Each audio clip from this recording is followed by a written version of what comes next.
Started. Joining me is Dianne Timmering, who is Vice President of Spirituality. Dianne, welcome. One of the messages we find in...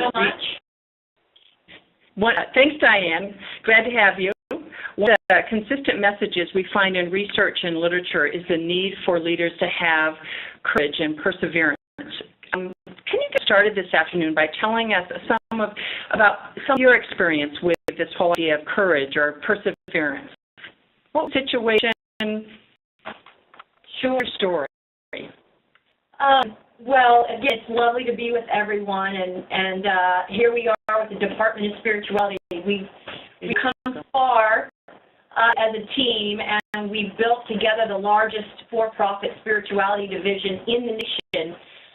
But something like that does not happen overnight, and something like that does not happen without the power of courage and no fear and pushing through.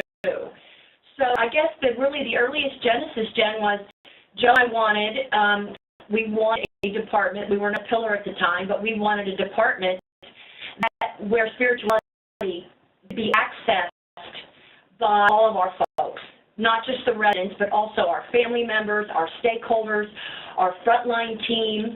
So that was sort of the initial vision. The other piece that I realized early on is that it needed to be real. We had a fiery, I would say, you really need a fiery vision of purpose.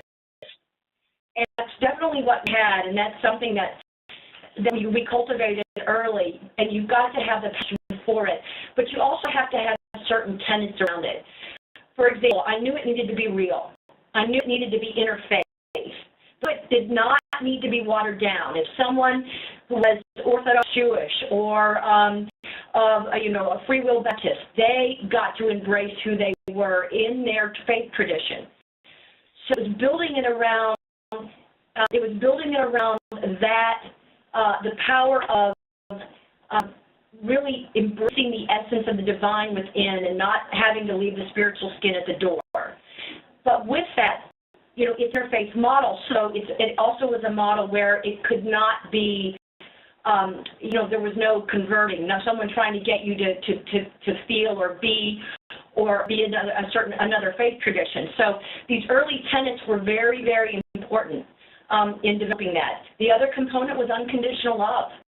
The power of respect, the power of love, and love means that you want someone up close or from afar. You may not agree with every component of them and what their faith tradition might be, but you can certainly have the power of that unconditional love. And Jen, I'll tell you, the early tenets and nuggets were really are the foundation. So you've got to have a good foundation and a good fiery vision of purpose. But then, once you have vision, what do you do with it?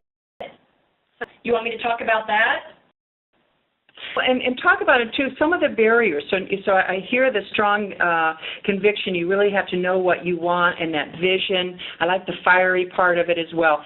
So as you are starting to try to implement, what were some of the barriers that you had to overcome that really took that courage?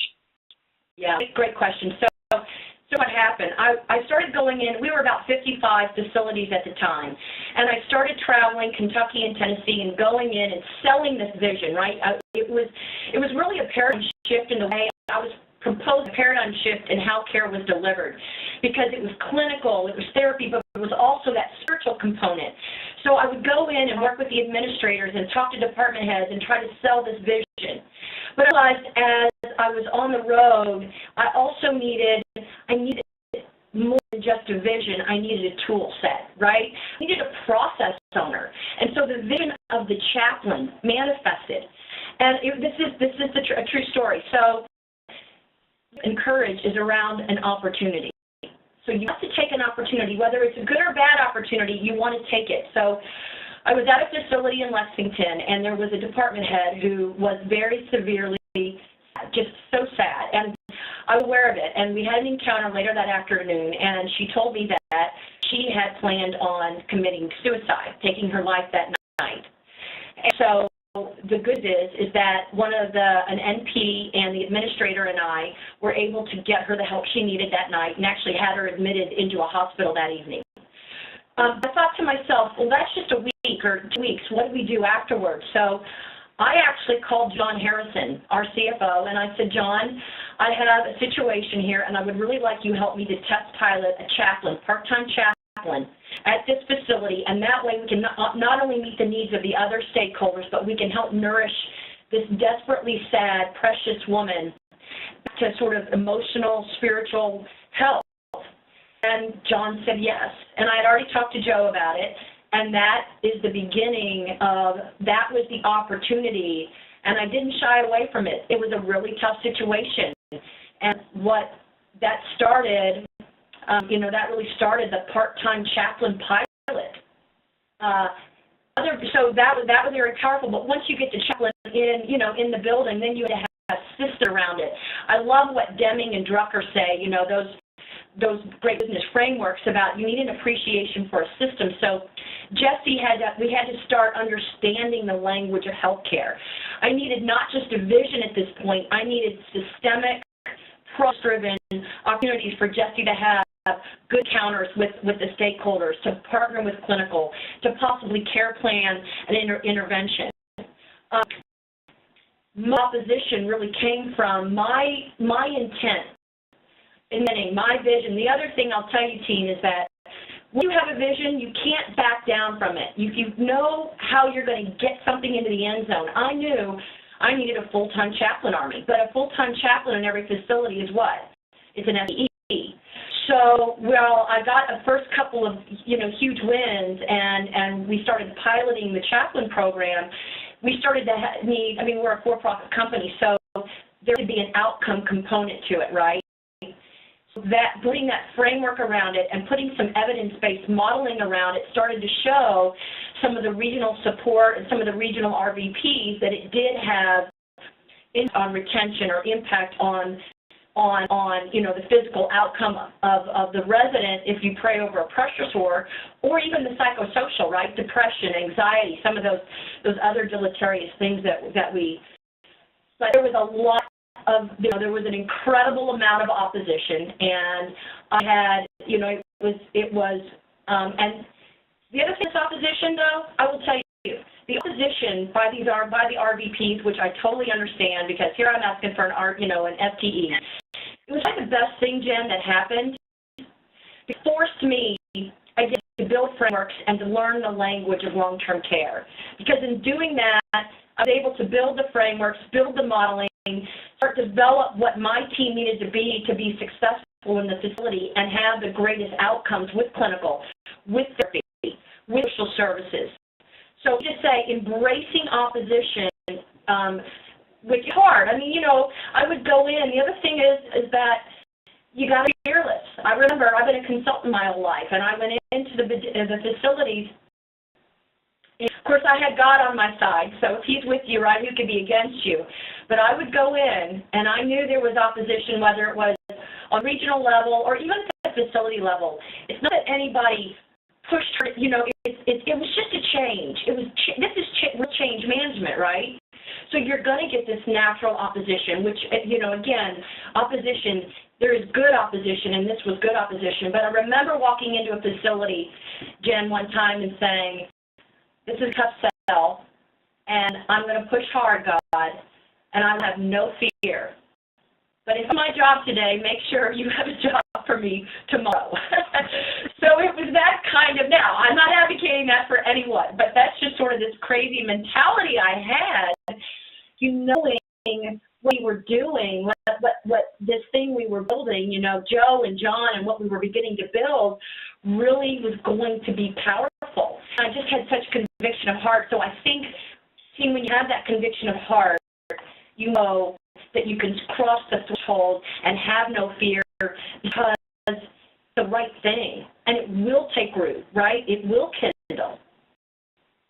Great, thanks.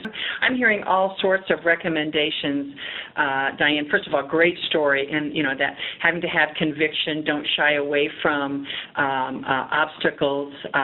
In fact, embrace them because it will lead to change. It will lead to people really hearing you, listening to you. I think there's a lot of elements of innovation in your story as well. Any last thoughts or recommendation to the audience in terms of other things, as if they're looking to step out or step up with some courage? Any other recommendations? I would say that I would make a lot of mistakes. And I definitely screwed up, and I definitely pushed people. I lacked collaboration in the beginning. I really thought, I had a strange thought, that as a self-employed consultant my whole life, I drive things into the end zone. And so I didn't understand the power of collaboration, but the model would not work without collaboration. I understand the power of a good leader who's willing to say, I am so sorry. You made a mistake there. Or, I'm sorry if I offended you. That was gold for me. And obviously I meant it from the heart. I was willing to pivot. I was willing to change things up. I was willing to sculpt my approach and my tone in the early days. I had a moment probably a year and a half into this. I thought, this is just too hard and I am so done, right? We all get there. And the Lord said, no. And I would tell you, team, that had I, decision not to, keep going after that first kind of tough 18 months, I never worked in a corporate environment. So, it was all a new experience for me. And had the outcome and the product and the invention of our spirituality pillar would not probably exist in the capacity it exists, because God chooses you for great things, right? And so you've got to what is life without a journey and an adventure? And it has been like the best adventure of my life. And Corky and Misty, two of the people who are also speaking, they're brilliant leaders, and they were early supporters of the program. And that's that collaboration piece, that early support was critical to the success. I'll tell you, on the innovation, I'll close with this. We are an invention. We're an innovation in that we are activating spirituality in the process as a team. Praying over pressure sores. We're planning scripture language into the care plan for addiction, the psychosocial, delirium, dementia, pressure sores, any kind of brokenness, whether it's physical or spiritual. That is an invention and an innovation that is a formal care plan that does not exist in the world today. So, that's where we are, and that'll impact outcomes and impact cost containment. That impacts the new bundled pay models we're seeing come out of Washington because of the cost containment piece. So this thing is, now it's just sort of, it's this illusion of opportunity, and we're doing it together. So we are truly an invention of the heart, but tactical, practical, and actualized. And that we're a collision of opportunities. Thank you again so much for sharing your story. A lot of key points I've written down, I know, as I've been listening. And as you mentioned, we've got a couple other speakers. So let me turn it over to Victoria, and Victoria's going to speak with Missy Allen. Good afternoon, everyone. So glad you could join us. Already hearing some great stories around courage, perseverance, and innovation. And now we're going to turn to our wonderful CEO of Riverview, Miss Missy Allen. So great to have you on today, Missy. Thank you much. It's my honor to be here. I know that throughout your career, you've probably had a lot of moments where you showed courage, perseverance, innovation.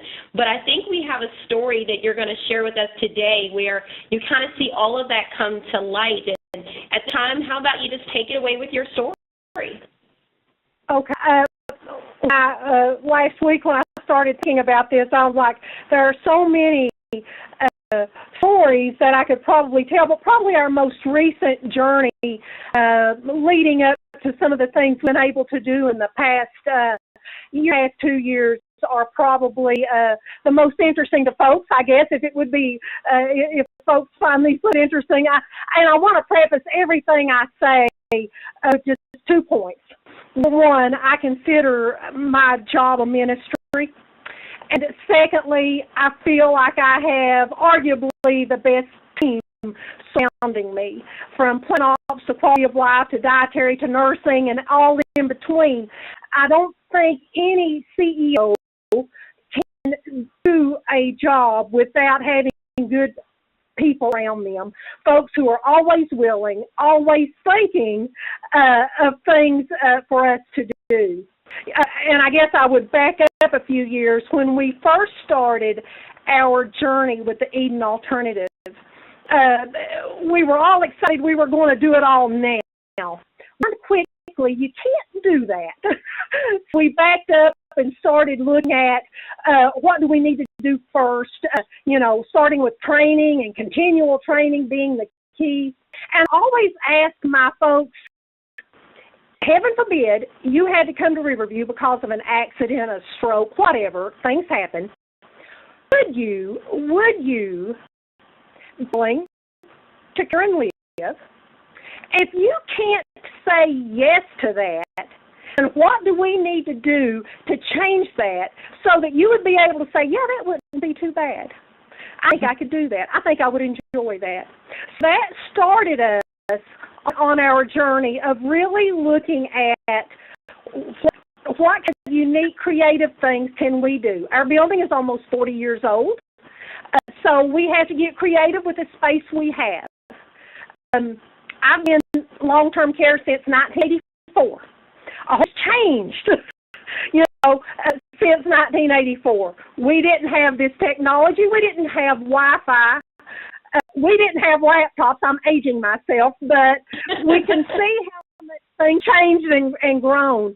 And even in the past 5 years, the past 10 years, just stop and think how much has changed in our own lives with the technology piece alone.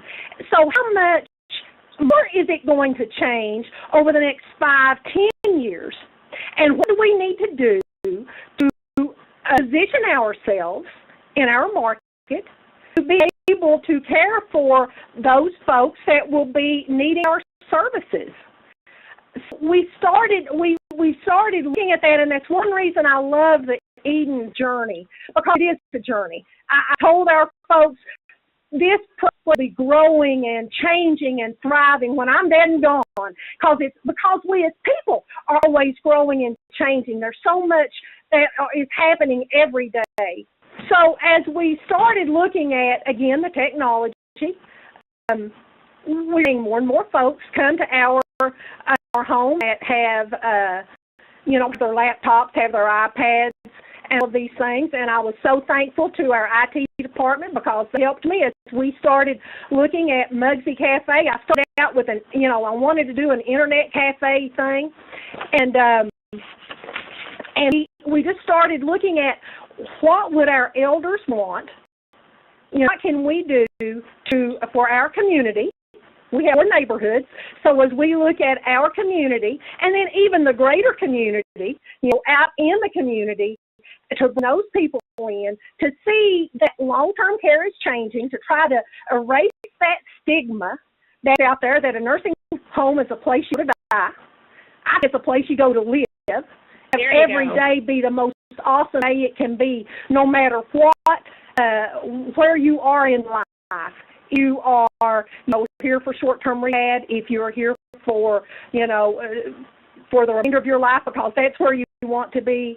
If it's in life care, whatever it is, let each day be the most meaningful day it can be, and that's part of our goal. So we looked at Mugsy Cafe, and we named him, of course, after our home's dog, Mugsy.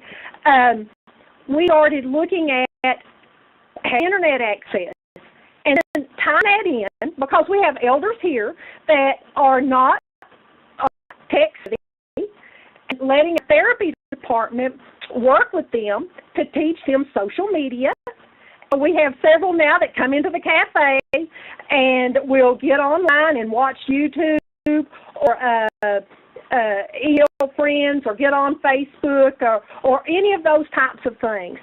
So that's how Mugsy Cafe really came to be. And of course we We will never turn an elder away if they don't have any money. We'll make sure that they get what they want to eat or whatever. But we are using all the proceeds that we make from the sales that we have in there goes to our our elder activity fund. So for our trips that we go on in our rural segment, we'll use the money for that. We used it at Christmas, just whatever it's needed for our quality of life programming. And I will tell you that we have done very well. Our trip is already paid for thanks to Mugsy Cafe. Congratulations. Yeah, it's really actually kind of shocked me, to be honest. We probably have gross sales probably between $2,000 and $3,000 a month easy. And the other piece of that is our community has gotten involved, and they come into the cafe. We do take orders now because we do a special every day. We're doing deliveries. So last Friday was a banner day. We made about $700 on Friday. So, that's not bad. We have Mugsy T-shirts and mugs, and so we have a little cottage industry going with the Mugsy Cafe. At the same time, back into community. Our elders love coming in with their family, get a cup of coffee, a cupcake, or whatever, and just sit and enjoy time together. Mugsy Cafe has really been one of the things that we've done through our Eden journey. We've added to that this year. We were able to open a library. It's the Fred Harris Memorial Library. One of the advantages I probably have, again, it's rural community. I grew up here. I went to Prestonsburg High School.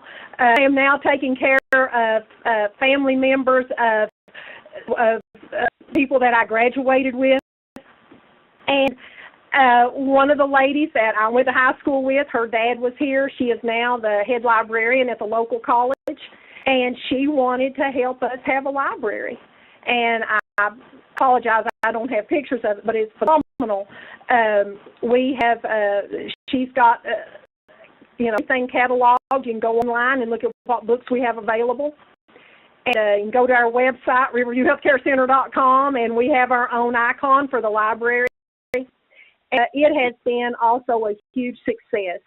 I'm a member of the Chamber of Commerce, so it helps us a lot with getting positive out to the community of all the things going on, with the Mugsy Cafe, with the library. And it gives people a different slant, if you will, on what long-term care really is. It's not a place you go to die. It's a place you go to live. So very quick question. In the couple of minutes that we have left for this segment, you've shared a great story. And we saw the pictures on the screen. It looked beautiful. The cupcakes looked yummy, by the way. They are. Very quick question. Just what were the top 1 to 2 barriers that you faced in trying to get this cafe started, to help share with those who are listening that are facing similar opportunities, but they need to know what it took to overcome? So I would say, Joe Steyer once told me, you treat your budget and then you do what you need to do with the rest. And there's kindly some truth to that. We have an obligation to, as CEOs who work within our budget, the budget that we're given. I always try to meet or exceed budget. Sometimes I do better than some months than others. But working within your budget, look at what you've got to do and understand that you may not be able to do it overnight. I will tell you, it probably took me at least 3 months to get Mugsy Cafe going, simply because I did it all off the bottom line. I am blessed to have a phenomenal plant ops director. Don Cole can build or do anything. I told him what I wanted to do. He came in 2 hours later with paint chips and the flooring and had it done within a week. It just came down to us looking at places like Hobby and Walmart and buying a few pieces. There's really not that much in. He built the countertop where you saw the cupcakes. Donnie built all of that. He built the partitions and everything for we have 2 computers in there. He built all of that.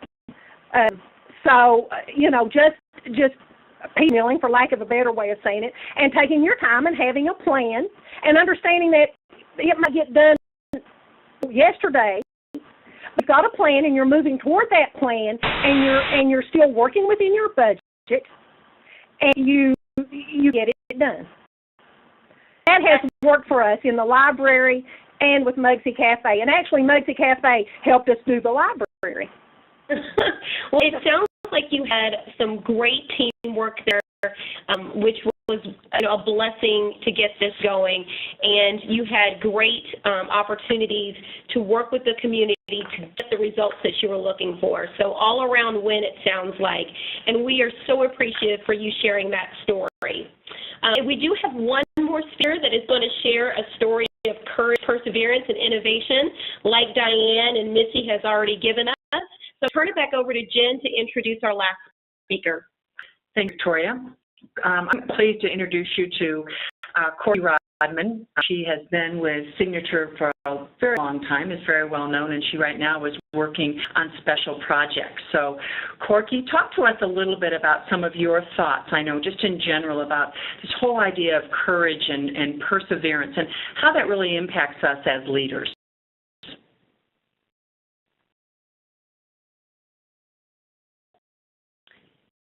We might have an issue with the video here on with Corky. So let me go back to our panel of Missy and with Dianne. And one of the questions I had for you, Missy, was what have you noticed was the impact of your perseverance and your own courage? What's the impact on your staff?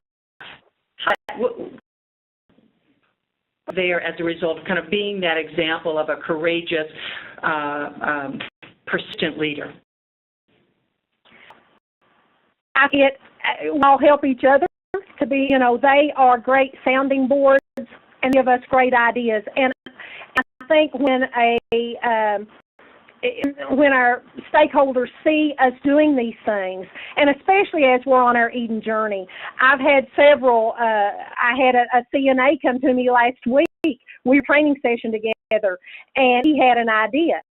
And he thought it for a few minutes. He said, well, now, Missy, I'm not sure if that would work or not. But I said, well, but let's, you don't throw the baby out with the bathwater, so to speak. Let's wait and let's talk it through. We'll get a quality process going. So I think, to answer your question, it helps people to see that, to open, to open their eyes and to start looking at we can do these things. Let's all think together and work together, and it just makes. I've seen that it makes folks more open to ideas, but you definitely have to have buy-in. Yeah, so your courage, your persistence really helps others, inspires others to come up with their own ideas, so that innovation piece comes in there as well, and it continues to grow. So that's great. That's great. Yeah. Thank you. Dianne, one of the things you mentioned, if I can jump over to you, one of the things that you had mentioned, you said early on you figured out that you needed more of a tool set, and you described your chaplains as being your tool set. What other tools did you feel like you needed? What frameworks, if any, models did you use to really help catapult your ideas forward? Sure, that's a great question. I wanted to say real quick one thought to what she was saying about having the budget to do something. The department, there were no budgets for chaplains in the early days, so really creating the valuation around the capacity of the chaplain and what we were able to do operationally, that's why we are where we are today. And I love, like Mugsy's Cafe has so much value. It obviously brings in the financial side, but there's so much dollar velocity to it. It's community. Just really applaud you, Missy, and that vision. Again, sometimes you can do things. You can start something with the seed of a mustard seed, and then sort of the budget evolves. So valuation evolves both directly and indirectly. So thought there. Tools on the chaplains. The kid, is that what you asked me, Jen? I'm sorry, I got so... Yeah, if there were other frameworks that you use. But Diane, I'm going to hold on that question because I've got Corky back, and I want to make sure I've got time to hear Corky's story and some of her thoughts on perseverance. Is that okay if we jump back to Corky? Thank you. Corky, welcome. It's amazing. I turned to the phone to talk, and it was a dial tone. A speakerphone, it was a dial tone. I'm like, oh my gosh, is this a technical nightmare or what? But I had the courage to dial back in. Way to go. Yeah, great. Thank you. So, Corky, I know you have many thoughts on this whole idea of courage, perseverance, and so forth. Share some of your thoughts on really what it takes for a leader to be courageous and really to persevere. Well, you know, we know that working as a long-term care administrator, or really any discipline in long-term care, is a very daunting task sometimes. As much as we love our residents, we know that there are opportunities for things to go wrong, and I just feel like perseverance is the ability to navigate through those hard times. And I always like to kind of practice the thing like the duck, you know, stay calm on the top and be paddling like heck underneath. And so I've just kind of done that. But one of the things that I think is really important when you're working as an administrator or any other discipline is to have some extra things going on, which, you know, kind of brings us to the innovation piece.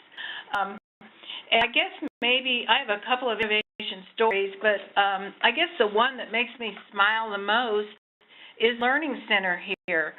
I just had this crazy vision in the middle of the night one night. The Villa building here had a giant space that was totally underutilized, and I just woke up in the night and I'm like, oh my gosh, what if we turned that into a learning center and it could serve all the buildings in Memphis? We could come together and we could do orientation, we could do learning sessions, we could do all these things. And I ran it past a couple of people and it was like, yeah, it seems like kind of a good idea. Well, next week there was a CEO school in Louisville. So I thought, okay, I'm going to be really courageous and I'm going to run this idea by Joe. So I cornered him, and I only had like 5 minutes. You know how busy those schools are. And I shared the idea with them, and I kind of don't know what I was expecting, but I wasn't expecting roll out in 90 days. So my message is, don't be afraid to ask. And did, and we rolled it out in 90 days. But the thing that was the most beautiful about it was how it brought everybody together. Didn't have a budget. When we talk a little bit about, but there was no budget. Joe said roll it out in 90 days. So we started tearing down walls. And our maintenance people from the Villa, the maintenance people from the Center of Memphis building, worked day and night to make it happen. And we have this beautiful learning center here that's been used for a variety of different events, including the board meeting for signature that just took place a couple of weeks ago. And we're going to use it next week for a quality of life retreat. And it's just opened up all kinds of doors for us here in Memphis. That's great. That's a great story. Having been a part of that, I can tell you that was an exciting time for a number of us as well. We really have enjoyed it. So we've seen some of the results of that. You talked about just right off the bat, don't be afraid to ask. The power of that ask, as we heard a lot about in our last Learn Fest.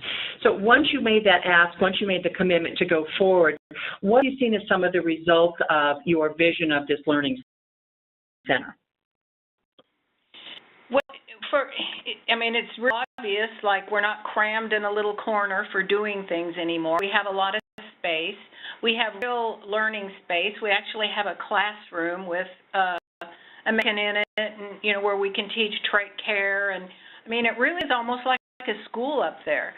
We did get some state-of-the-art equipment, and we have a beautiful kitchen that's brought us together for a lot of different events. We actually cook up there together and have small sessions together, staff,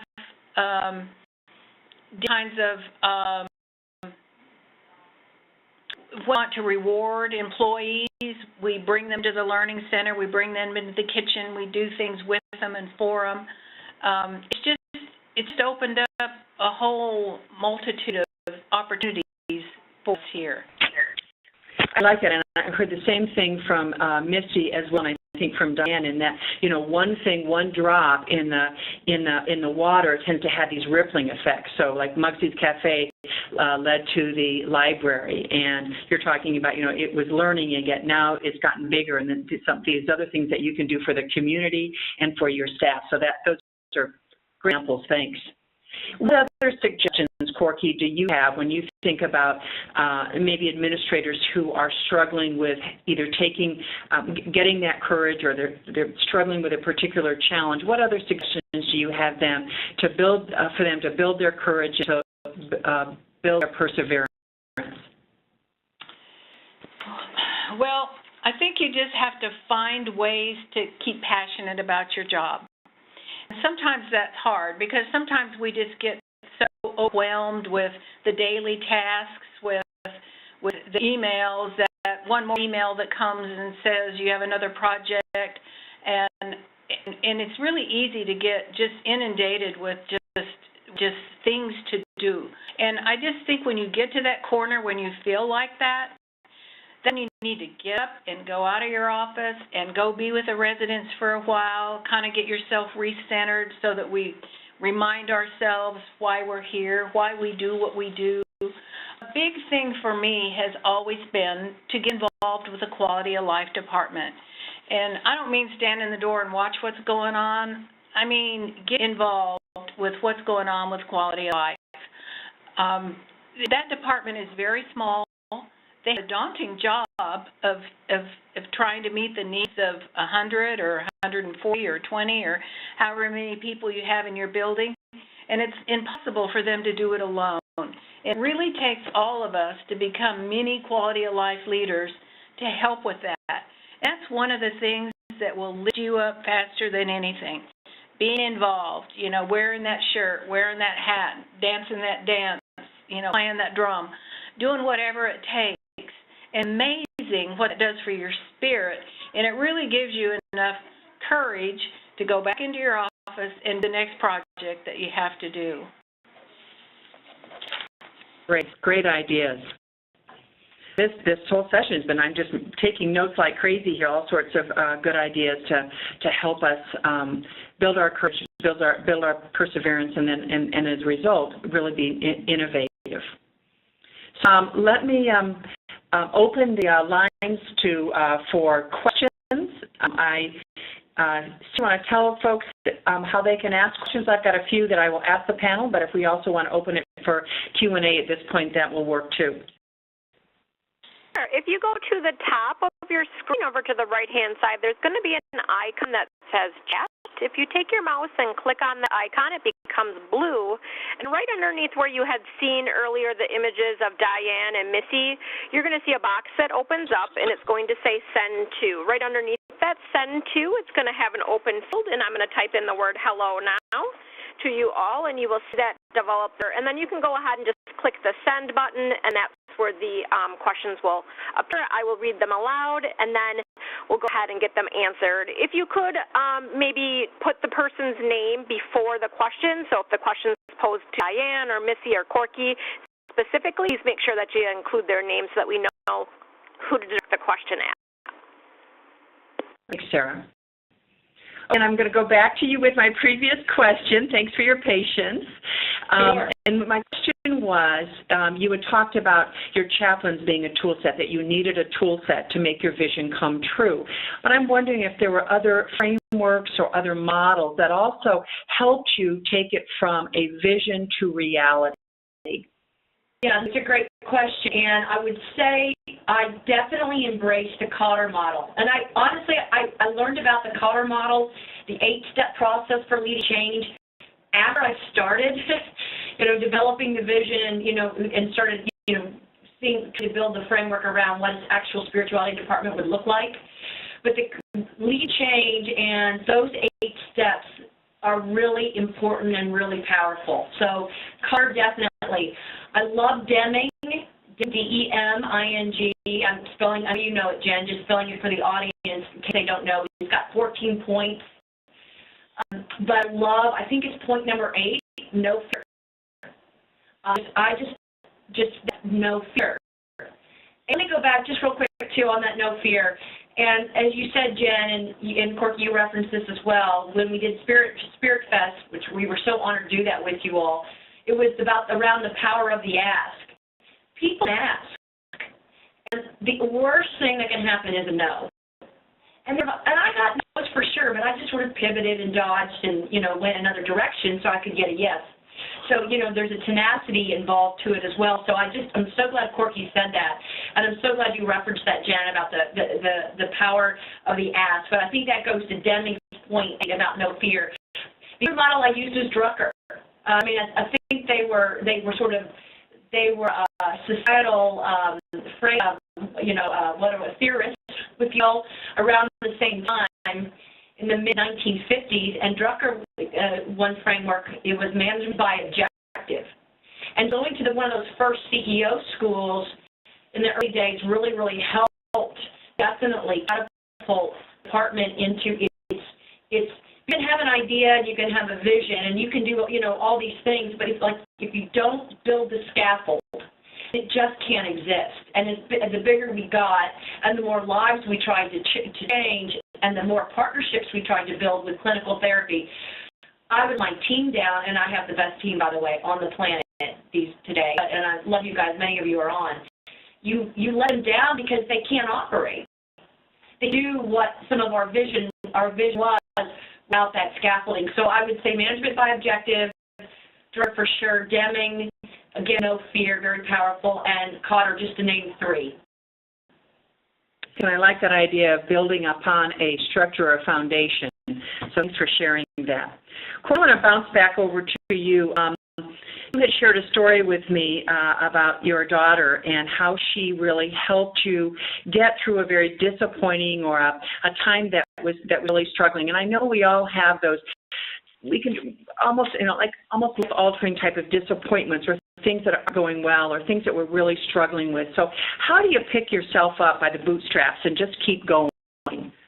Oh, goodness, I know you're talking about for everybody that's out there. I guess the biggest courage venture was when I made the decision to change facilities after 12 years. And I love my facility. I love my team. I loved everything. There was a situation here at the Villa where they lost their administrator. I had previous history here. It just seemed like the thing to do. I had just precepted Cora, my DON, and she was ready to sail and take a facility of her own. And so I made the decision to come over here to the Villa, and thinking it was a lateral move, and at this point in my career, I was going to be good with that. And it wasn't 3 months later, I found myself in the midst of an IJ survey that was probably the most difficult situation that I think I've ever been in. I was like in a foreign land. It was like, oh my gosh, what have I done? How did I get here? It was like you just want to run. It was like not one IJ, it was like 13. It was like I didn't know if I could press on. I mean, it was just like, I just don't know. And it was my daughter that just had a real, she had a real sit down with me, and she said, Mom, whatever you do not let this situation define who you are. You know who you are, you know what you've done, and pick yourself up and get going again. And sometimes you just have to do that.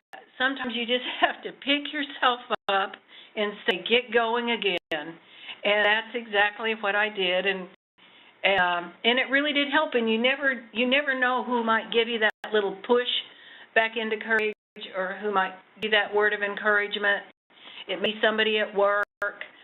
maybe somebody, maybe your family, it may be whoever, but for me, it was my daughter, and that was kind of a defining moment that I needed to pick myself up and get going again. And this shall pass. You know that this too shall pass, and things will get better again, and they did, and they have. And thanks for sharing that story. What really stuck out for me is that you just never know sometimes who's going to help you pick yourself up and move on, and it can come in whether it's your daughter, whether maybe it's a stakeholder, maybe it's somebody on the street or somebody in your community that can pick you up. So if you feel like you're struggling to pick yourself up, there's others out there, always others out there to help you with that. One of the questions that we have for Missy was, how did you get the cafe started? Was it a group idea, or was it something that you came up with on your own? I had wanted to have, I just had this idea of an internet cafe. And we, as with all of our things, we all got together and just started talking about, well, what would that entail? What would it mean to have a cafe, an internet cafe? How can we expand on that? And then we started talking about, well, coffee, and then what are we going to name it? Our dog's name's Muggsy, Coffee Mug, Muggsy, and, name it Muggsy Cafe. And it was a group effort. Honestly, it was a group effort. Knowing that we wanted to tie social media and having that available to our elders as part of that, having a place for our folks to go and shop, for our elders that can't go out to the store, to give them some independence, to be able to go in and buy their own items, their toiletry items, their food items, or they're going to go in and get on YouTube and listen to randomly. We have a gentleman that loves Ralph Sandley. So that's kind of we did it. Well, my question on that is, what is your delivery radius for these cafes? How far would you go to deliver? Right now we've gone out about 5 miles.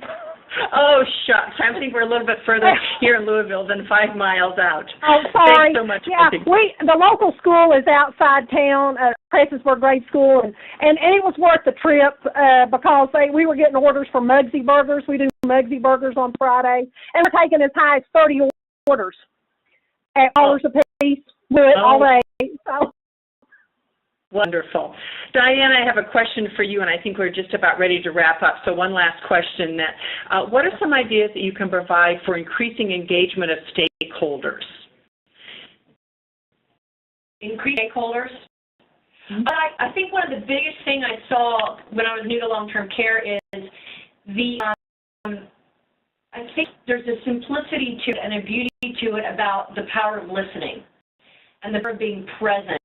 I'm guilty of it. I mean, I'm moving at such a fast pace, I forget people. And I was coming in from a meeting I had downtown this morning, and this woman sitting having lunch on the picnic table in the home office by herself.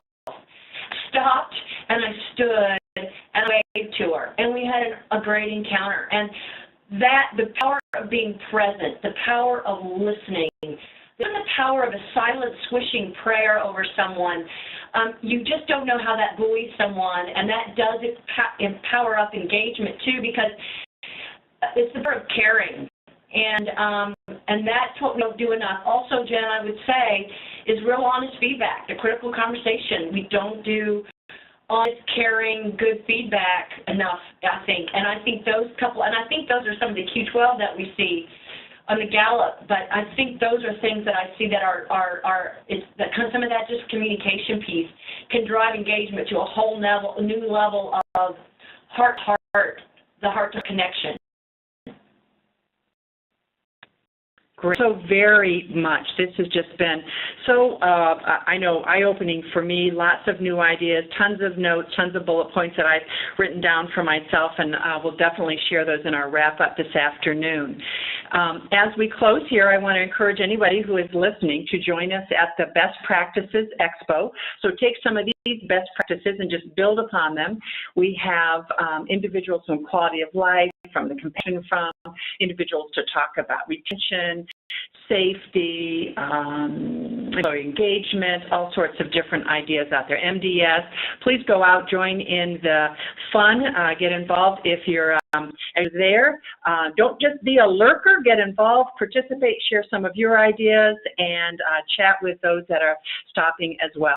So thank you again to the panel, super ideas, and we look forward to seeing you all at the Best Practices Expo. Bye now. Thanks, everybody. Bye-bye.